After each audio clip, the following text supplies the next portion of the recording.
Despite all the crazy volatility, 2025 turned out to be another really good investing year for me. I hit some important milestones that I'm honestly proud of, and today I want to share them with you, hoping they can help you move closer to your own financial independence. So in this video, I'll show you how I managed to get the best out of such a volatile year, what worked, what didn't, and what my plan is for 2026. Let's start with the dashboard and look at the numbers.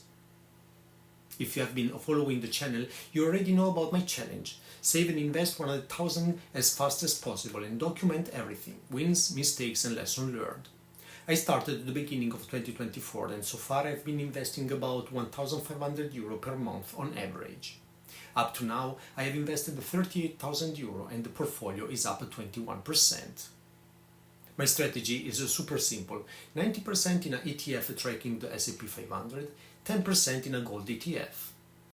The S&P 500 part returned so far on average 19%, 22% in 2024 and 50% in 2025. And gold did amazingly well with 36%. So in total, I am now at 46,000 euro, 38,000 from my own savings, 8,000 coming from capital gains. Honestly, a great result, especially considering all the volatility caused by tariffs and political tensions. There are two things I'm especially proud of this year. First, in 2025 I managed to save more than in 2024, even though I really thought I had already reached my limit. In 2024 I saved 70,000 euro, in 2025 I saved almost 20,000. This proved something important to me. There is always room to improve your saving habits without destroying your lifestyle. Second, I managed to buy the dip and seriously boost my performance. Let me show you why this matters. If we look at the S&P 500 in 2025, the performance was very good, but not that impressive for a European investor due to the big impact of the exchange rate. Let me show you with this tool I built, which we can also use to normalize the exchange rate effect. Let me enter the start and end date, and let's simulate. A US investor investing 10,000 USD in the IVV ETF tracking the S&P 500. And here the same ETF and the same value but in euro.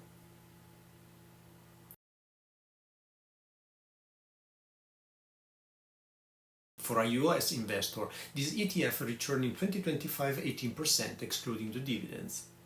For a European investor, the same ETF would have returned only 4%. That's a huge difference, and it's all because of the dollar-euro exchange rate.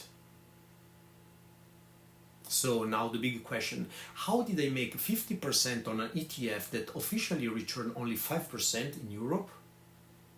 Look here, these are my investing time series. You can see the S&P 500 started dropping in March, and exactly at that moment I started investing more. You can see here that in some months I invested twice. Why? Because I had created an investing buffer just for situations like this, explaining this video here. So basically, most of my 2025 investments happened during the market drop. That allowed me to buy at much better prices and boost my overall returns. This is the power of having a cash ready and using fear in the market to your advantage. If this part is not clear, drop a comment below, I will explain it better with more details. Now let's talk about 2026. This year won't be as easy. I have basically used most of my investing buffer, and my emergency fund is currently gone, as explained in this video here.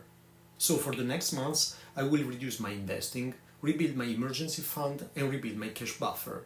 But my main goal stays the same, invest at least 1,000 euro per month. For the moment, I will keep investing in the S&P 500.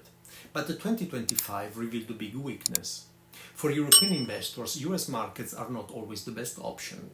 The dollar drop showed some structural risk in the US economy. The only real solution? Diversification. Let me show you something very interesting. Using my tool again, let's compare the IVV ETF, the same ETF tracking the S&P 500 we used before in euro currency, versus an ETF tracking all the world excluding US over the same period of time. And we see that the first returned only 4%, while the second 17%. In other words, in 2025, for a European investor, excluding the US market from its portfolio, would have granted a much better return. This is very interesting to me because it could perfectly complement my portfolio, helping me to move away from a US only to a more diversified one. Right now, my portfolio is still small, so I'm okay staying focused on the US market only. But as it grows, I'll move from pure growth to a more stable and diversified strategy. Because your strategy should always match your age, your goals, your life stage. And that's it for today. If you found this video helpful, hit the like button. Subscribe if you want to follow this journey to 100K, and let me know in the comments, how did your investments perform in 2025? Did you buy the dip or stay on the sidelines? If you want, I can also share my tools and templates in a future video. Just tell me below. Thanks for watching, and remember, consistency beats everything in the long run. See you in the next one. Bye!